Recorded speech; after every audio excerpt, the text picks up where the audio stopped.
నాకు దేవునితో 21 వచనం 300 ఏండ్లు దేవునితో నడుచుచు కుమారులను కుమార్తెలను కనెను అని బైబిల్ చెప్తూ ఉన్నది. ఆమేన్.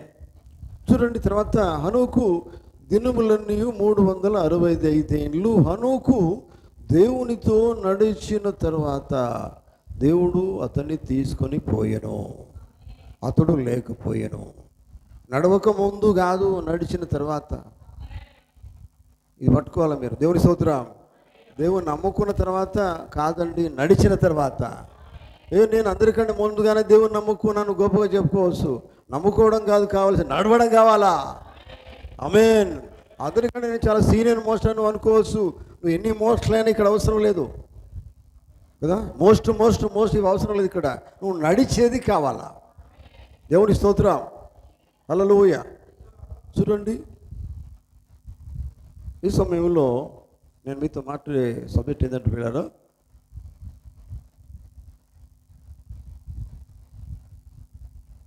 ఎత్తుబడుట ఎవరికి అనే విషయం నేను మీతో మాట్లాడి ఇష్టపడుతున్నాను. దేవుని స్తోత్రం. ఎత్తబడుట ఎవరి కొరకు, లేకపోతే ఎవరికి అన్నారా? చూడండి, ఎత్తబడి అంటే మన వాక్యం చదువుకున్నాం. ఇక్కడ అందరూ కూడా మేము ఎత్తబడతాం అని చెప్పుకుంటారు. ఎత్తబడు అంటే అది ఈజీ కాదండి, ఈజీ కాదు ఎత్తబడడం అనేది. ఎత్తబడే దానికంటే ముందు నువ్వేం చేయాలి? దేవుణ్ణి నీ రక్షకుడుగా అంగీకరించాలి. నీ జీవితం మార్చుకోవాలి. నీ జీవితము కొంచెం మార్చుకోవడం కాదు, సంపూర్తిగా మార్చుకోవాలి. దేవుని నువ్వు కలిగి ఉండాలి. దేవుడు చెప్పినట్టుగా చేయడం అనేది చాలా ప్రాముఖ్యమైంది. నిజమేనా? అయ్యా మేము దేవుని నమ్ముకున్నామండి అని చెప్పకండి. దయ్యం కూడా నమ్ముతాను దేవుణ్ణి. నిజమేనా? నమ్ముకోవడం వేరు, అర్థం చేసుకోవడం వేరు, గ్రహించడం వేరు, జీవించడం వేరు. ఆమేన్. అర్థం కావట్లేదా మీకు? దేవుని స్తోత్రం. నేను దేవుని నమ్ముకొని వస్తాను ప్రార్థనకి. ఏమొస్తుంది? వస్తే రాదు. గ్రహిస్తే, అర్థం చేసుకుంటే, జీవిస్తే వాక్యానికి సంబంధం ఉంటుంది. అవునండి. నమ్మడం వేరండి, అర్థం చేసుకుంటూ వీళ్ళారా. హనోకు ఇప్పుడు అబ్రహాం ఉన్నాడు, బైబిల్లో చెప్తున్నాడు. బైబిల్ వాక్యం సెలవిస్తుంది. అబ్రహాం దేవుని నమ్మిన తర్వాత ఏం చేశాడు? ఆయన నమ్మి ఊరుకున్నాడండి. ఊరుకున్నాడు చెప్పండి. అబ్రహాం దేవుని నమ్మిన తర్వాత ఏం చేశాడు? దేవుడు చెప్పింది చేశాడా లేదా? దేవుడు చెప్పి లోకాన్ని విరుద్ధంగా ఉన్నా పర్వాలేదు, దేవుని నమ్మాడు కనుక దేవుడు చెప్పింది సరి అయిందని నమ్మాడు ఆయన. కనుకంటే లోకానికి సరిగా కనపడలే, అయినప్పటికీ కూడా దేవుని నమ్మినాడు కనుక దేవుడు చెప్పింది చేశాడు. చేయడమే నడవడం. అది మనకు కావాలా. వాక్యం విన్నప్పుడు కాదు, వాక్యం విన్నప్పుడు అర్థం చేసుకోవడం, తర్వాత జీవించడం అనేది కావాలా. ఇక్కడ మనం గమనించినట్లయితే ప్రియులు చూడండి, హనోకు దేవుని నమ్మాడు. చూడండి ఇక్కడ ఏం చెప్తుంది వాక్యం అంటే 22వ వచనంలో హనోకు గురించి ఆయన ఏం చెప్తాడంటే ప్రియులారా, హనోకు 300 ఏండ్లు. నిజమేనా? 300 ఏండ్లు ఎవరితో నడిచినట్టుగా బైబిల్ చెప్తున్నది? దేవునితో నడిచినట్టుగా దేవుని వాక్యం సెలవిస్తూ ఉన్నది. దేవునితో నడుచుచు చూడండి, ఆయనకు కుటుంబం ఉంది, కుమారులు ఉన్నారు, కుమార్తెలు ఉన్నట్టుగా వాక్యం చెప్తుంది. అక్కడ బైబిల్ చెప్తుంది ఏంటి? దేవునితో నడుస్తూ కుమారులను కుమార్తెలను కనెను అని చెప్పాడు ఆయన. నిజమేనా?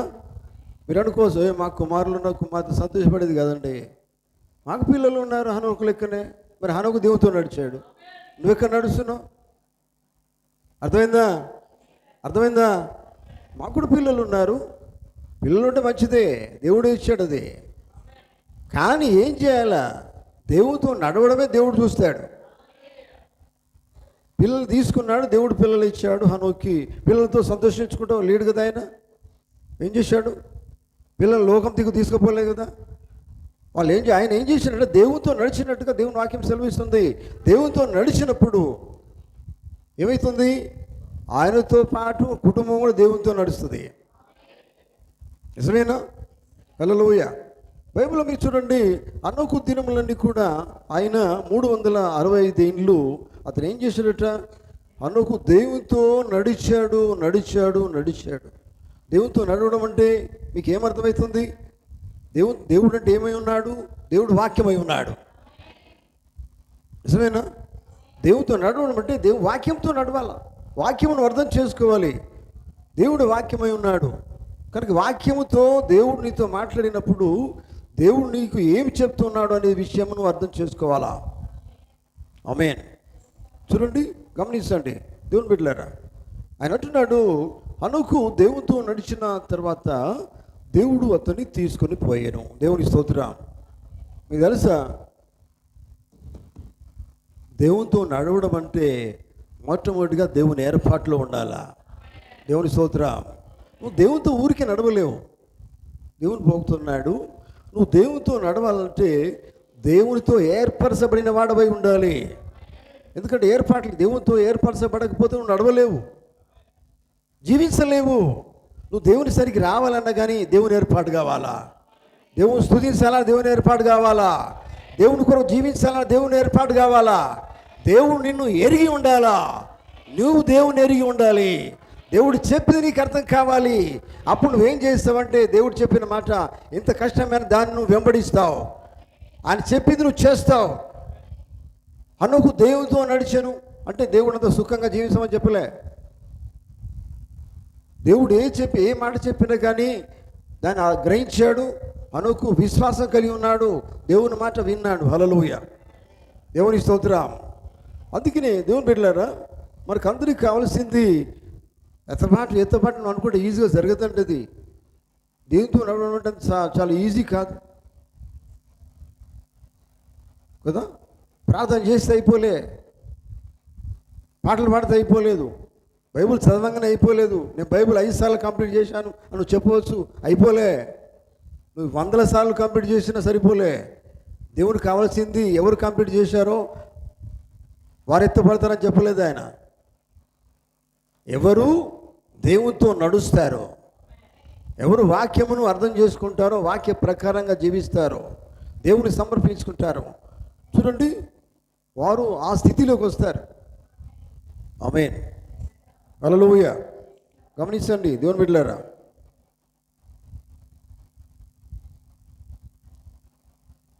మూడో ముద్ర వర్తమానంలో పోతున్నాడు. అనేకులు ఎవరు ఎత్తబడరండి. నేను ఎత్తబడతాను ఎగిరేటోళ్ళు ఎవరు ఎత్తబడరు అన్నారా? ఎత్తబడాలంటే మామూలు విషయం కాదు.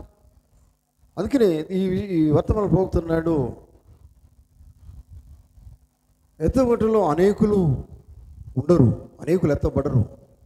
ఎవరు దేవుని ఏర్పాటులో ఉన్నారో వారు మాత్రమే ఎత్తబడడానికి ఇష్టపడతారు. ఆమేన్. ఎవరు దేవుని ఏర్పాటులో ఉన్నారో వారు మాత్రమే ఎత్తబడతారు. అంటే ఏర్పాటు చేయబడిన వారు. ఇది ఏర్పాటు ఎప్పుడు చేసుకున్నాడు దేవుడు? నిన్న మొన్న ఏర్పాటు చేసుకోలేదు. దేవుడు ఎప్పుడు ఏర్పాటు చేసుకున్నాడు? భూమికి పునాది లేకముందే, జగత్తుకి పునాది లేకముందే దేవుడు తనకు కావలసిన వాళ్ళు దేవుడు ఏర్పాటు చేసుకున్నాడు. తనతో ఎవరు నడుస్తారో దేవుడు ముందే ఎరిగి ఉన్నాడు. హనోకు జన్మించిన తర్వాత దేవుడు ఎరిగి ఉండలేదు, హనోకు జన్మించకపోతే దేవుడు ఎరిగి ఉన్నాడు. ఆమేన్. హనోకు ఈ లోకంలో జన్మించక ముందు దేవుడు అతన్ని ఎరిగి ఉన్నాడు. దేవుని స్తోత్రం కలుగును గాక. చూడండి దేవుని బిడ్డలారా, గమనించండి. ఎందుకంటే దేవునికి కావలసింది ఏంటంటే ఆయనను వెంబడించేవారు, ఆయనతో నడిచేవారే కావాలి. ఆమేన్. దేవునికి స్తోత్రం. కనుక చూడండి దేవుని బిడ్డలారా, దేవునికి కావలసింది ఏంటంటే ఆయనతో నడిచేవారే కావాలనేది దేవుని వాక్యం సెలవిస్తుంది. బైబిల్లో మాట ఉంది, మీకు గుర్తుండి ఉండాలా. యేసుప్రభువు వారు ఏమన్నారు? ఈ నా మాట విని వాటి చొప్పున నడువమన్నాడు. నా మాట విని వాటి చొప్పున చేయు ప్రతివాడు అని ఆయన చెప్పాడు. నా మాట విని విడిచిపెట్టేవాడని చెప్పలేదు. నా మాట విని వాటి చొప్పున చేసేవాడు ఆయన కావాలా. వాటి చొప్పున చేయడం అంటే ఏంటిది? దేవునితో నడవడం కదా. ఆయన మాటనే దేవుని మాట అయి ఉన్నది. ఆమేన్. దేవుని మాట చొప్పున చేయాలి అంటే దేవునితో నడవాలి. హల్లెలూయా. చూడండి దేవుని బిడ్డలారా, ఎందుకంటే ప్రతి కాలంలో కనుక మనం గమనించినట్లయితే ప్రతి కాలంలో కూడా దేవుడు ఉన్నాడు. ప్రతి కాలంలో దేవుడు ఉన్నాడు, ప్రజలు ఉన్నారు. దేవుని ప్రజలు కూడా ప్రతి కాలంలో ఉన్నారు. కానీ ఎంతమంది ప్రజలు ఉన్నా కానీ దేవునికి కావలసింది ఏంటంటే ఆ వ్యక్తి లేకపోతే నడిచేవాడు ఎటువంటి గుణలక్షణాలు కలిగి ఉండాలంటే దేవుని గుణలక్షణాలు కలిగి ఉండాలి, ఆత్మ ఫలములు కలిగి ఉండాలి. ఆత్మ ఫలములు కలిగి ఉన్నవాడు దేవుణ్ణి వెంబడిస్తాడు. నిజమేనా?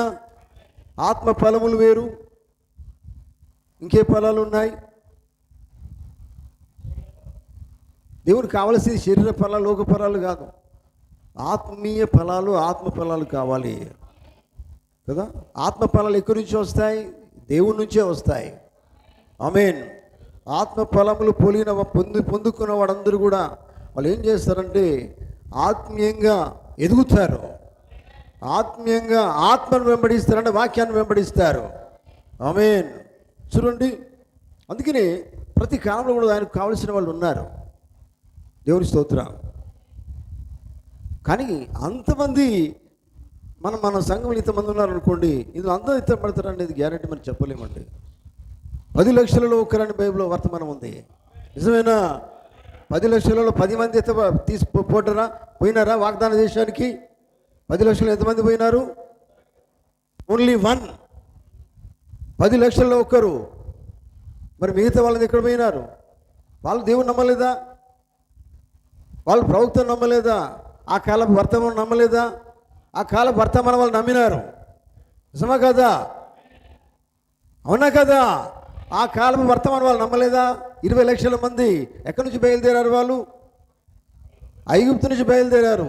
హల్లెలూయా. వారు ఎవరిని వెంబడించారు? ప్రవక్తను వెంబడించలేదా? ఆ కాలపు వర్తమానం నమ్మినారా లేదా? నమ్మడం వేరు, ప్రవక్తను నమ్మడం వేరు. చూడండి, నడవడం వేరు. కొంతకాలమే నడిచారు. ఇబ్బందులు వస్తాయి. దేవుని వాక్య ప్రకారం జీవిస్తేనే ఇబ్బందులు వస్తాయి. వాక్య ప్రకారం జీవిస్తేనే కష్టాలు వస్తాయి. వాక్య ప్రకారం జీవిస్తేనే శోధనలు వస్తాయి. జీవించకపోతే ఏమీ రావు. హల్లెలూయా. ఎప్పుడైతే నువ్వు సరిగా జీవిస్తావో అప్పుడే నిన్ను వెంటాడుతాయి, అన్నీ నీ దగ్గరికి వస్తాయి. రోగాలు కావచ్చు, అనారోగ్యాలు కావచ్చు, బాధలు కావచ్చు, శ్రమలు కావచ్చు, ఏదో నేను వస్తాయి. ఎందుకంటే తెలుసా ఇవన్నీ వచ్చేది? ఇవన్నీ ఎందుకు వస్తాయి? నేను పడేసేదానికే. అదొక పరీక్ష లాంటిది. అది పరీక్ష. హల్లెలూయా. శోధనను విడిచిపెట్టేవాడు ధనుడు బైబిల్లో లేదు. శోధన సహించేవాడు ధన్యుడు. శోధన ఎదుర్కోమన్నాడు ఆయన కదా. శోధన వచ్చిందని పారిపోవుడు కాదు, శోధనను జయించాలి. అది ఏ శోధన వచ్చినా పర్వాలేదు. శోధనను జయించాలంటే ఈ లోపల ఏముండాలి? వాక్యం ఉండాలి కదా. వాక్య ఖడ్గము నాలో ఉండని పాడుకున్నాం. దేవుని స్తోత్రం. వాక్య ఖడ్గము నాలో ఉంటే ఏమవుతుంది? ఏది నన్ను ఏమీ చేయలేదండి. రోగం నిన్నేమీ చేయలేదు, బాధ నిన్నేం చేయలేదు. వాక్యము నిన్ను నిలబెడుతుంది. దేవుని నిలబెడతాడు, వాక్య పరంగా నడిపిస్తాడు. అప్పుడు నువ్వు దేవుని వెంబడిస్తావు, దేవునితో నడుస్తావు. హల్లెలూయా. దేవునికి స్తోత్రం కలుగును గాక. చూడండి, దేవుని బిడ్డలారా గమనించండి. అందుకనే పరిపూర్ణమైనటువంటి మానవ స్వరూపాన్ని వర్తమానం పోగుతున్నాడు. సంఘం అనేది ఎట్లా ఉండాలంటే చూడండి, సంఘంలో ప్రతి వ్యక్తి కూడా దేవుని గుణలక్షణాలు కలిగి ఉండాలి. ఆమేన్. చూడండి, గుణలక్షణాలన్నీ కూడా దేవుని యొక్క ఆత్మీయ ఫలాలు వాళ్ళు కలిగి ఉండాలి. కలిగి ఉన్నప్పుడు వారు ఏం చేస్తారంటే దేవునితో నడుస్తారు. ఆమేన్. హల్లెలూయా. వారు లోక సంఘంగా జీవించరు, కానీ వారు కేవలం దేవుని సంఘంగానే జీవిస్తారు. ఆమేన్. అర్థమైందా? మీకు అర్థమవుతుందా? హల్లెలూయా. ఆత్మ ఫలాలు కలిగిన వారు లోకములో ఉన్నట్టుగా జీవించరు, కానీ దేవుని సంఘంగా వారిని జీవిస్తారు. వాళ్ళే ఎక్కడ ఉంటారంటే, హనోకు ఎక్కడికి పోయినాడు? కనబడకుండా కొనిపోబడెను అని బైబిల్లో ఉంది. నిజమేనా? హల్లెలూయా.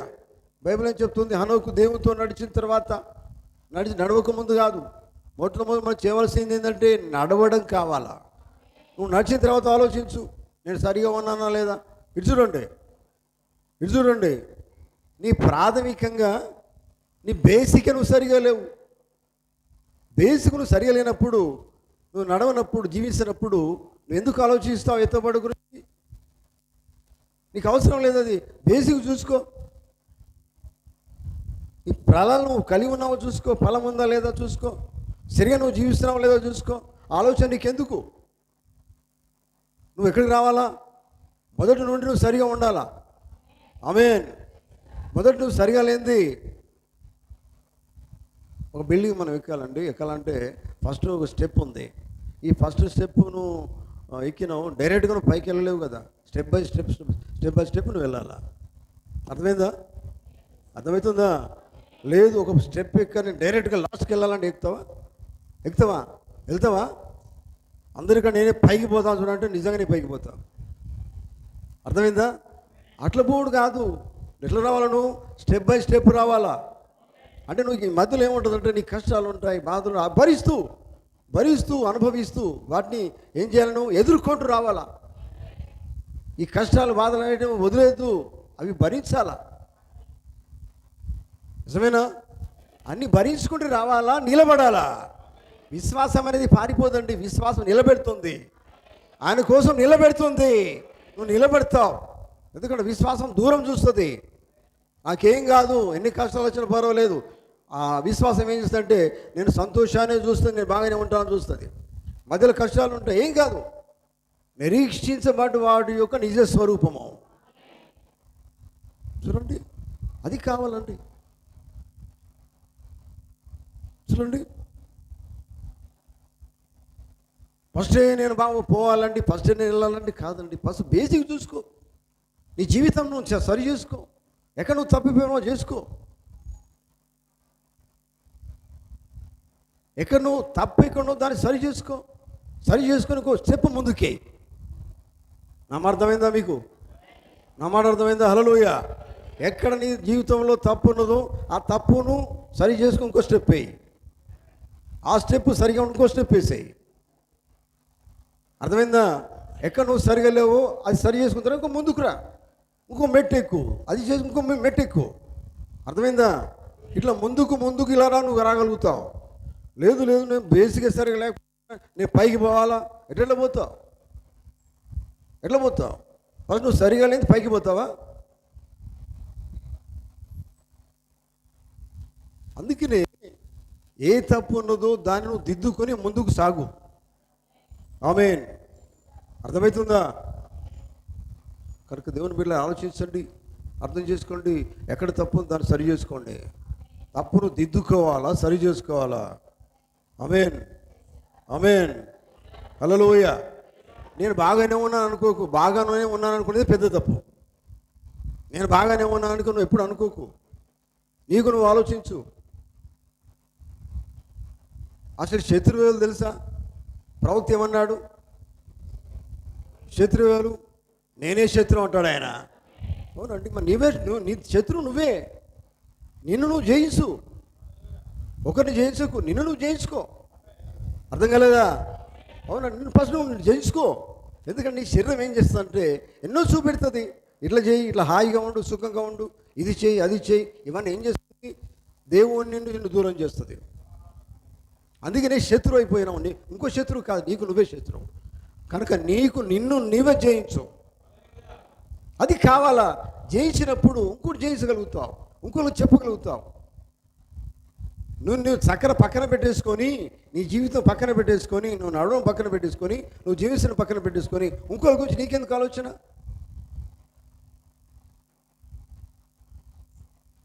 అర్థం కాలే? తలలు పైకెత్తండి. హల్లెలూయా. నీకు నువ్వు సరిగా చేసుకో, నాకు నేను సరిగా చేసుకో, నీకు నువ్వు సరిగా చేసుకో. సరిగా చేసుకొని ఇంకోటి దిక్కు చూడు.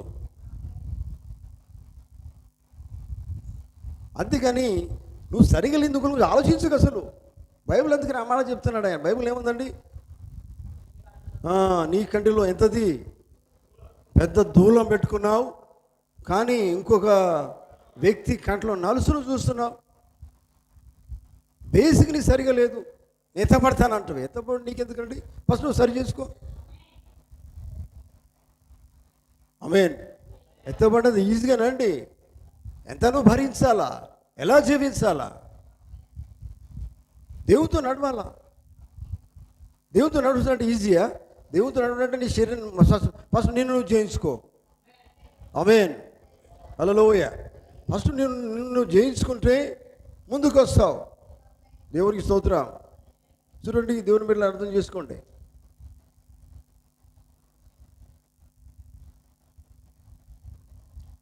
నేను ఇలా జయించగలను అని వర్తమానంలో ప్రోక్తున్నాడు. జాగ్రత్తనండి, నేను ఎలా జయించగలను వర్తమానంలో అన్నాడు. మొట్టమొదటిగా నువ్వు చేయవలసింది నీ జీవితంలో ఉన్న లోక కార్యాలను జయించు. ఆమేన్. నీలో ఉన్న లోక కార్యాలను జయించు. అయినా నా దగ్గరికి ఉన్న లోక కార్యం అంటావు. ఇది చూడండి, లేదా లోకకార్యం లేదా? తలకాయ ఇస్తాడు ఉన్నట్టు లెక్క. హల్లెలూయా. నీ జీవితం లేక లోక కార్యాలు లేవా? లోకంతో నీకు పొత్తు లేదా? అసలు దేవుని బిడ్డలకి లోకంతో పొత్తు ఉండాలా? ఉండాలా? ఉండమని బైబిల్ చెప్తుందా? విశ్వాసికి అవిశ్వాసికి పొత్తుండదా? లోకంతో నీకు పొత్తు ఏంటి? దేవునితో పొత్తు ఉండాలి, దేవునితో సంబంధం ఉండాలి.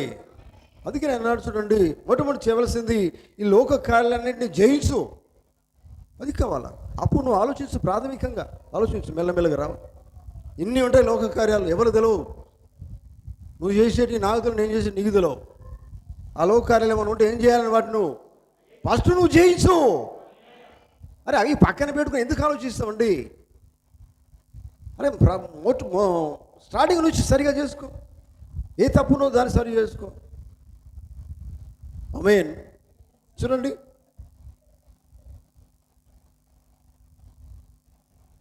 కానీ అన్నీ జయించిన వారు, చూడండి, లోక కార్యాలను జయించిన వారు, వారి జీవితంలో సమస్తమును జయించిన వారు అప్పుడు ఆయనతో పాల్గొని, ఆయనతో ఎత్తబడి, ఆయనతో కూడా సింహాసనంలో ఆశీర్వదించి ఉంటారు. ఆమేన్. కొన్నిటిని జయించుడు కాదు, అన్నిటిని జయించిన వారు. ఆమేన్. అన్నీ అంటే ఏంటి అండి అని మీరు అనవచ్చు. A to Z అన్నింటి ఏంది? స్టార్టింగ్ నుంచి ఎండింగ్ వరకు. ఎంత కష్టం అండి. సులువుగా చిక్కుల్లో పెట్టే ప్రతిదాన్ని నువ్వు జయించాలా. హెబ్రీ పత్రికలో మాట చెప్పలేదు ఆయన? చిన్నదే అండి. మనం ఏమనుకుంటామంటే చిన్నదే, కానీ చిన్నదాన్ని దేవుడు చూస్తాడు. ఆమె చెప్తారా? ప్రవక్త చెప్పలేదా? దేవుడు చిన్న మాట వినే దృష్టి పెడతాడు ఆయన. ప్రతి చిన్నది చూస్తాడు ఆయన. నువ్వు అనుకోవచ్చు, చిన్నది ఎవరు చూస్తలేరు, కానీ దేవుడు చూస్తాడండి. మరి జయించేది ఇక్కడ, జయించే జీవితం లేనిది ఎట్లా నువ్వు హనోకులాగా ఎత్తపడతావు? అనుకోవడం చాలా ఈజీ. ఎత్తపడతాను ఎగురుడు దునుకుడు ఈజీ, కానీ కష్టం అండి. జీవించడం చాలా కష్టం, చెప్పుకోవడం చాలా ఈజీ. విన్నారా? హల్లెలూయా. చూడండి, గమనించండి దేవుని బిడ్డలారా. పరిశుద్ధాత్మ ఎప్పుడైతే నువ్వు పొందుకున్నావో, పరిశుద్ధాత్మ చేత నడిపించబడుతున్నావో, చూడండి, అగ్ని స్తంభాన్ని ఎప్పుడు నువ్వు కలిగి ఉన్నావో. అగ్ని స్తంభం అంటే ఏమై ఉన్నది? అగ్ని స్తంభం దేవుడు కదా. ఆమేన్. అగ్ని స్తంభం నువ్వు కలిగి ఉన్నావో, అగ్ని స్తంభం చేత నడిపించబడుతున్నావో. చూడండి, అదేం చేస్తుంది? నిన్ను లోక కార్యాలు చేయమని చెప్పదు. దేవుడు ఎప్పుడు కూడా లోకంలో ఉన్న వాటిని నేను ప్రేమించమనడా? ప్రేమించదనడా?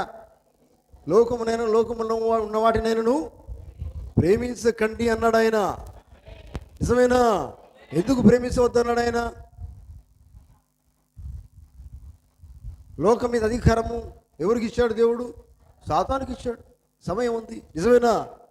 కనుక నువ్వు చేయకు. అప్పుడు తెలిసిపోతే నువ్వు నాకు సంబంధించిన వాడివా లేకపోతే సాతానుకు సంబంధించిన వాడిని తెలుస్తుంది. నాకు సంబంధించిన వాడివైతే, దేవునికి సంబంధించిన వాడివైతే దేవుని వెంబడిస్తావు, దేవునితో నడుస్తావు. ఆమేన్. హల్లెలూయా. దేవుని స్తోత్రం కలుగును గాక. అగ్ని స్తంభం చేత నువ్వు నడిపించబడాలి. అగ్ని స్తంభం అంటే ఏదో కాదు, అదే దేవుని వాక్యమై ఉన్నది, అదే యేసుక్రీస్తు అయి ఉన్నాడు, అదే ఈ కాలపు వర్తమానమై ఉన్నది. కానీ దాని చేత నువ్వు నడిపించబడాలి.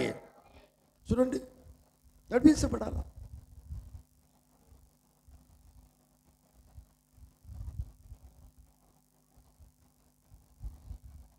ఆయన వాక్యము మన మధ్య, మన లోపల ఎల్లప్పుడూ నివసించాలా. ఆమేన్. దేవుని స్తోత్రం. ఆయన వాక్యము చేత నువ్వు జీవిస్తున్నావని నిరూపించబడిన జీవితం నీవు కలిగి ఉండాలి. దేవుని స్తోత్రం చెప్తారా? హల్లెలూయా.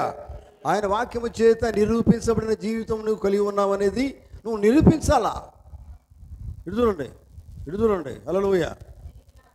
నిరూపణ ఉన్నదండి నీ లోపల. దేవుని వాక్యం ఉందా చెప్పండి?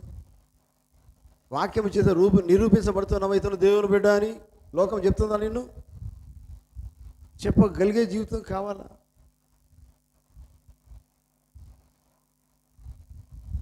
హనోకు లాంటి జీవితం కావాలి. మరి దేవుని నమ్ముకొని మరి ఆ స్థాయికి మనం రావాలంటే మామూలు విషయం కాదండి. రావాలి, కానీ లోక కార్యాలు జయించాలా. ఆమేన్. దేని మీద నీ ఆలస్యం ఉండొద్దు.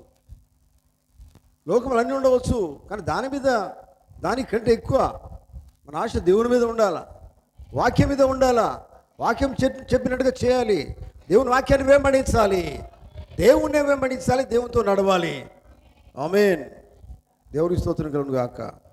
కనుక దేవుని బిడ్డలారా గమనించండి, అర్థం చేసుకోండి.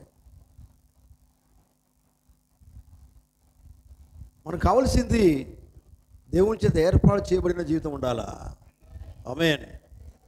ఇంతకుముందు ఒక మాట చెప్పాను. దేవుని భక్తున్న మాట ఏంటంటే ఎత్తబోటు ఉండేవాళ్ళు ఎవరంటే అందరూ కాదు, వారు దేవుని ఏర్పాటులో ఉన్నవారు మాత్రమే.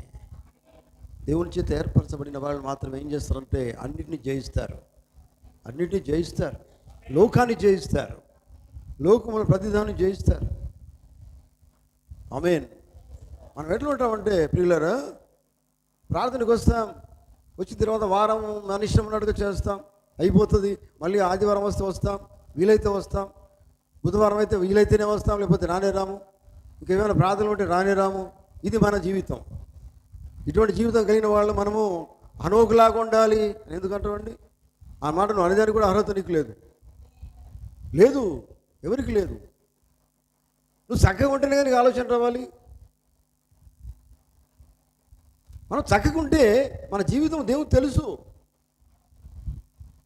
మన ఫాల్ట్ మనకు తెలుసు. ఇంకోటి తెలియపోయిన పర్వాలేదు, కానీ ఎవరి ఫాల్ట్ వాళ్ళకి తెలుసు, ఎవరి తప్పిదం వాళ్ళకి తెలుసు. అందుకే దావీదు అంటాడు, నా పాపం ఎల్లప్పుడు నా ఎదురునే ఉన్నదంటాడు ఆయన. నిజమేనా? తెలుసు, తప్పు తెలుసుకుంటాడు దావీదు. తర్వాత ఏడుస్తాడు, తప్పు కోసం ఏడుస్తాడు. సమ్మతి గల మనసుతో నన్ను దృఢపరచమంటాడు ఆయన. ఎవరంటారు ఈ మాట? దావీదు భక్తుడు. ఆమేన్. చూడండి, దేవునితో సమ్మతి కావాలా, దేవునితో సంబంధం మనకు రావాలా. ఎప్పుడది ఏదైనా తప్పిదం ఉంటే ఎవరితోనూ సరి చేసుకోవాలా, మనుషులతో కాదు కదా. దేవునితో ఏడ్చే జీవితం కావాలా. లోక విషయాల్లో ఏడుస్తాం, ఒకరు చనిపోతే ఏడుస్తారు, ఇంకా బాగా గంభీరంగా ఏడుస్తారు.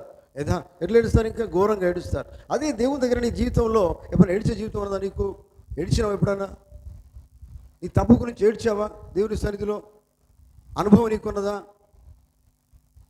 ఏదైనా తప్పు చేస్తే ఒంటరిగా ఏడ్చావా దేవునితోటి క్షమించమని? అనుభవం నీకున్నదా? ఏడ్పే లేని జీవితము, సరి చేసుకోలేని జీవితం మనకు ఉంటే ఎందుకు ఇట్లా మనం ఆలోచన వస్తుంది? మనల్ని మనము సరి చేసుకోవాలా. ఆ లైఫ్ అంతా వేరుగా ఉంటుందండి. ఇంత ఈజీగా చెప్పుకునే జీవితం కాదు అది. ఆమేన్. దేవునికి స్తోత్రం కలుగును గాక. చూడండి, దేవుని బిడ్డలను గమనించండి. ఎందుకంటే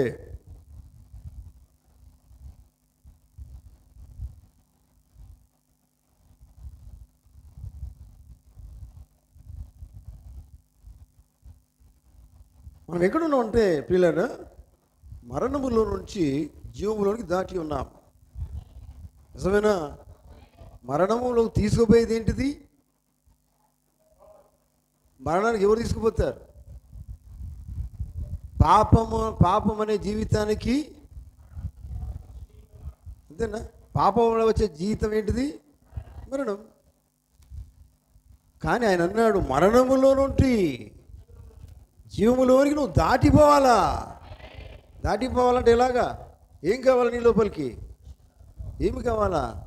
అగ్నిస్తంభం కావాలా, అగ్నిస్తంభం కావాలా, దేవుని వాక్యం రావాలి, దేవుని ఆత్మ రావాలి, నీ లోపల ఉండాలి, నివసించాలి. హల్లెలూయా. అప్పుడు నువ్వు నడిపించబడతావు, వాక్యము చేత నడిపించబడతావు.